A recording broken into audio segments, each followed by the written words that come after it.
Hey everybody, welcome to my suburban oasis. My name's Soleil and I garden in a zone 6A in mid-Michigan. And today we're going to do a couple quick projects just to finish up some things that I have on my list. So we're going to do some mulching and it's going to look a whole lot better after we do. And then we are going to head out and dig up some daylilies and just kind of give some more room to some hydrangeas that need it. So let's get going. All right, first we're going to grab my hoary knife so I can cut my bag of mulch, and I definitely need my gloves. I forgot those last time I was working, and I'm going to be using my garden boots. I got some garden boots from High C, and I'm going to tell you a little bit about them today in the garden. All right, let's head over to our blue corner, which is where we're going to start mulching.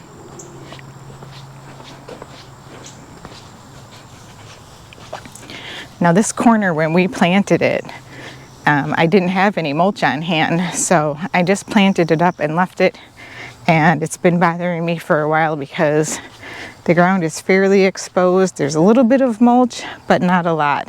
So it's important to me that we get this mulch because I don't want weeds to start popping up, and I really want to protect the ground and keep the soil in good condition here. So that's what we're going to start with.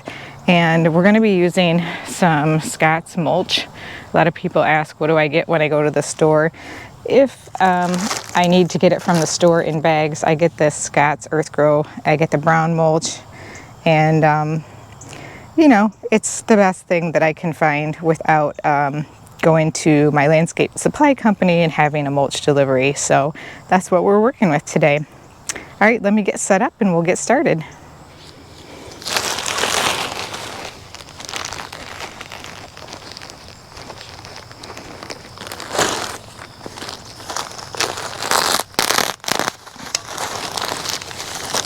Now this is where we've planted some really nice blue grasses as well as some lavender, and we have some sedum in here too. So I want to be careful not to cover up the sedum, and we're just going to make sure that we get a couple inches of mulch everywhere.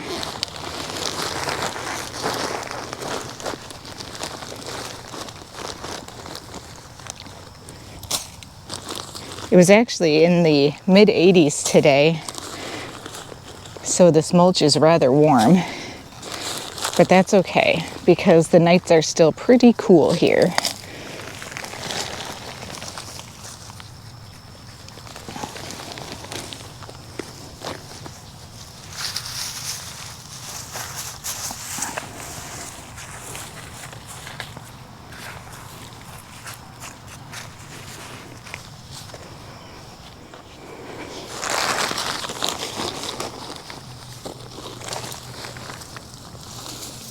Now again, I just got to make sure I don't cover anything up, that I don't mulch over the crowns of any plants. Lavender definitely does not like that at all. It likes nice, good drainage.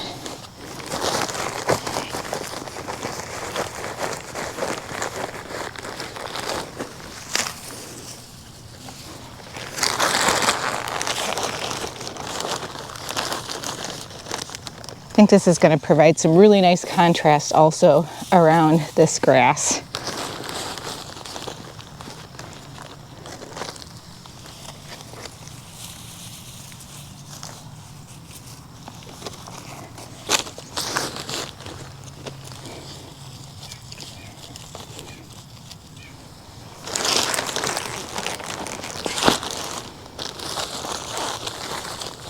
So these boots that I got from High C have worked out great. I've got a pair in blue and a pair in green, and I bought them in a size 6, which is my size. I'm a pretty small person with small feet, and I love that they hug my feet. They're actually like a rain boot, more so than I think a garden boot, but they work well in the garden. They do fit my orthotics because I have old lady feet. And anything that I wear has got to have that, so that is good. I definitely think they look extra cute with a pair of leggings.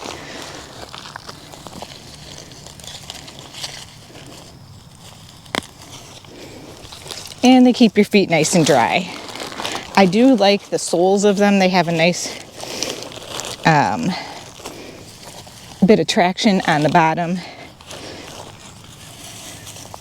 so they're not slippery.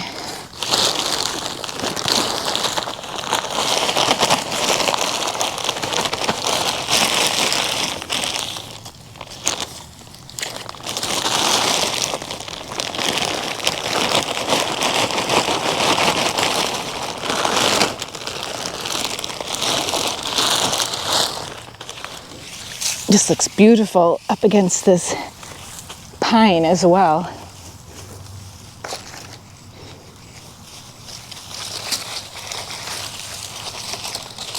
Just gonna mulch up under it a little bit.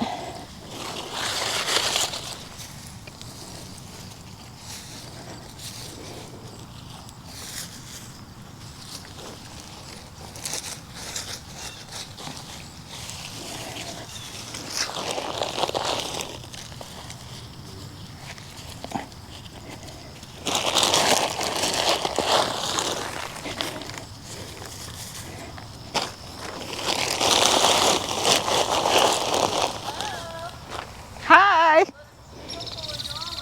Thank you.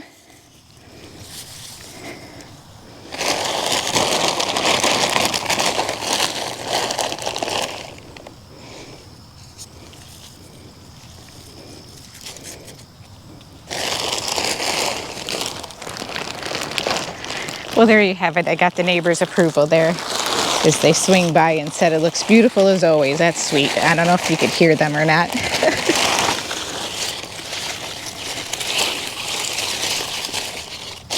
It's nice to have nice neighbors.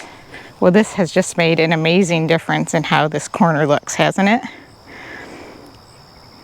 I think sometimes you just got to get out and put a little fresh topping on it. And it looks like they've just been freshly planted. But that's really going to make the soil better in this area as well as the rain kind of settles it in. Hopefully we'll get some in a few days. We haven't had any this week and we've been in the mid-80s, so things are starting to dry out a little bit here. And again, I'm hoping that those of you who haven't had rain are getting some. All right, well, let's head back into the back garden and get after those daylilies, shall we? Let's go. Okay, well, here we are in the back garden and we are near the fountain, just so that kind of orient you where we are in the garden today. And we're just going to be working on the left side of this path because we have a number of daylilies that are in here. And we also have some liriope as well as some, Millennium Allium. And we're going to leave the Millennium Allium and the liriope, which is blooming real pretty. But we have some mini mauvet hydrangea right here.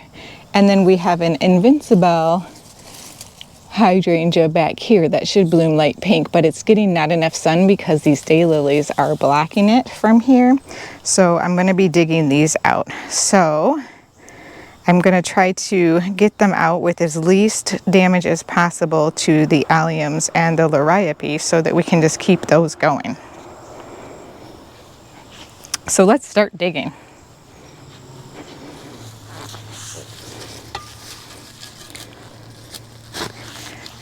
I wish it was still wet because it would make this job a whole lot easier, but hopefully I can get them out without too much trouble. Usually daylilies do a pretty good job of clumping.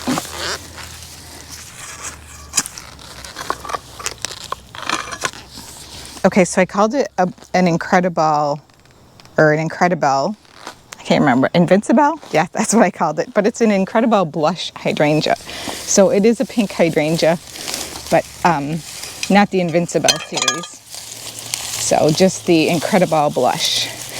And the nice thing is I have put some tags on almost all of my shrubs now, so if I forget and I do something like that and call them something that's close to it but isn't actually what it is, I can just check the label, and it's so helpful. So many hydrangeas have similar names. All right, now after we get these dug out, which I'm hoping is going to be easy because that one came out pretty well. I do have some mulch that we can follow up with.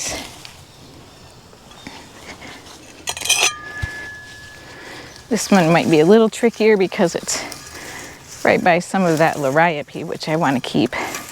And there's also down in here some creeping phlox, which looks beautiful in the springtime, so I don't want to lose that.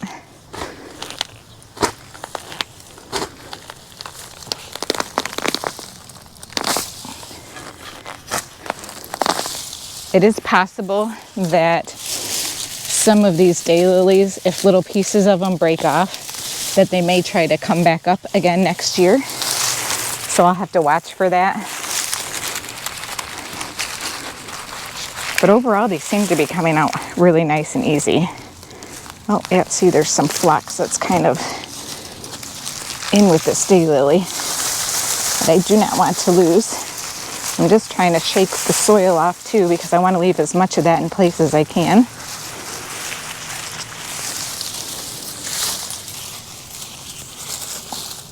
Here we go. Oh yeah, that's going to give a lot more light to this. And right now it's kind of a little bit challenged as well because it has this hydrangea in full effect, but during the spring it will not be. So I think it will get a lot more light. Just show you what it looks like down back in there. Hopefully you can tell. And I'm gonna grab some mulch and mulch around it now. And what I'm gonna do is I'm gonna try to use some of this mulch behind it to kind of push the plant and lean it forward in a way that'll allow it to get towards the light a little bit more.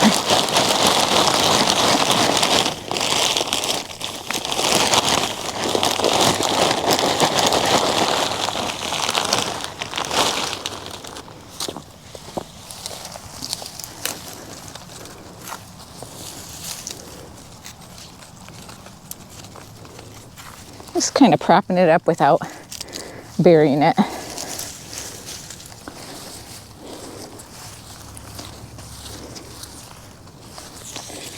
There we go.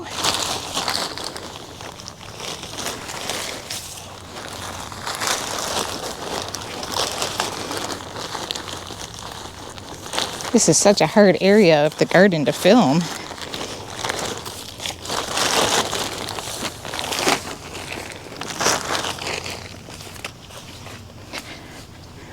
Tight quarters.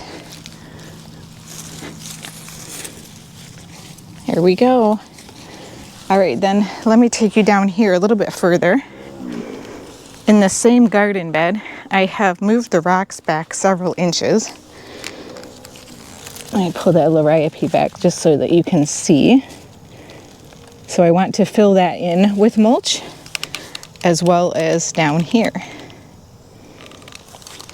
Let's see if we can do that.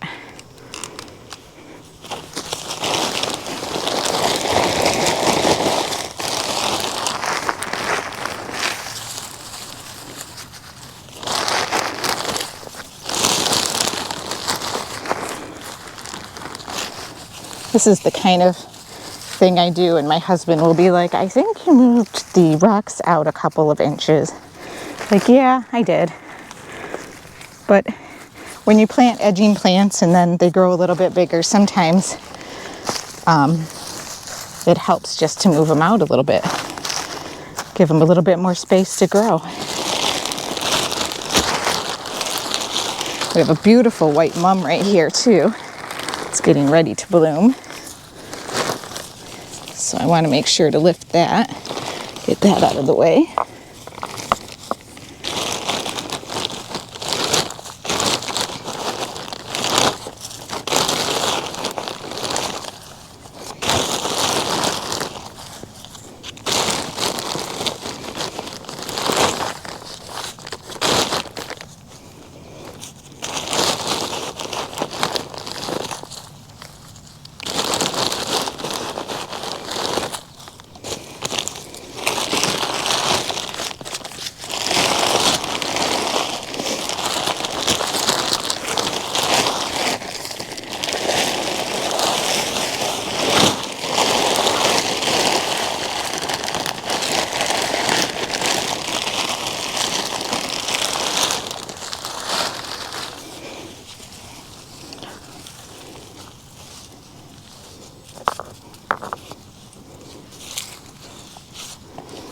Oh yeah, this looks so much better.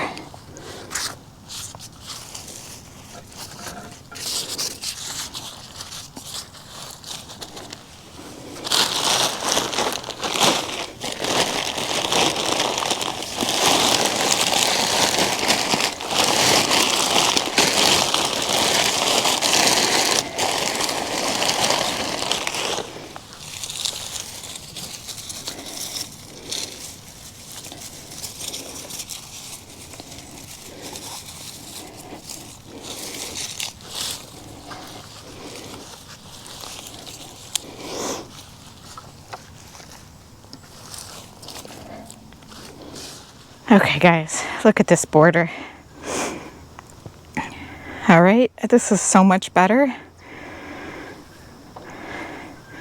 You can see the plants. You can see a little bit of spacing in there, so it has some more room for that hydrangea to really actually begin to grow more next year. And hopefully next year we'll have some blooms. I did cut this one back because it was growing fairly long and a little bit leggy because of the shade this summer. But as this berry white hydrangea is tree formed up a little bit more, there will be more room underneath of it for this hydrangea to grow. So it's going to work out pretty good, I think. Look at those pretty blooms on the liriope. And these mums just starting to come out. Well, thanks so much for joining me for this quick little update. I hope you enjoyed it, and we'll see you next time.